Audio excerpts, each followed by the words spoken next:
Le drame a été évité de peu hier à la cité Montlucas. Les circonstances de ce fait divers ont été établies et un postier est depuis gardé à vue au commissariat de Cayenne.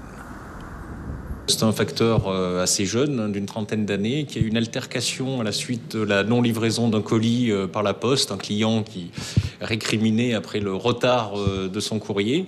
Apparemment, il y avait déjà eu une altercation verbale dans la semaine et le facteur, donc suite à cette altercation, est retourné à sa voiture, cherchait un fusil, une Winchester, pour menacer le client de la poste, quoi, qui a dévié l'arme qui était à bout touchant. Et c'est ce moment-là qu'un coup de feu est parti et qu'une dame a été légèrement blessée au deuxième ou au troisième étage de l'immeuble. Et il a en plus, après, dans la bagarre au sol, il a encore donné des coups de couteau. Donc c'est lui qui avait un couteau, hein, c'est pas le client qui avait un couteau. En garde à vue depuis hier midi, le postier présumé tireur refuse de s'exprimer. Pour le moment, il a souhaité garder le silence. Il ne s'explique pas sur les faits. A priori, pour nous, c'est un coup de colère, mais je n'ai pas d'explication supplémentaire. Et juste après les faits, une cellule d'écoute a été mise en place par la direction de la Poste. Nous avons réuni une cellule de crise pour essayer de comprendre ce qui se passait.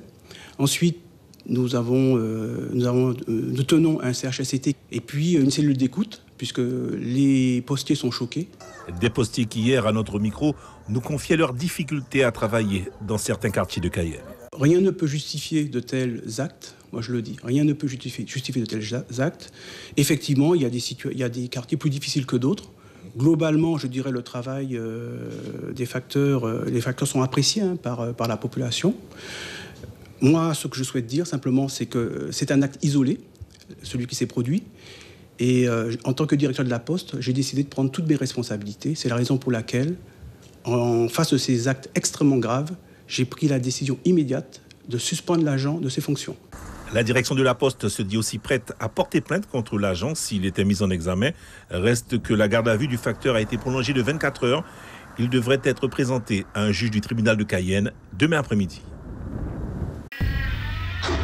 Suivez l'info sur Guyana Première, télé, radio et Internet.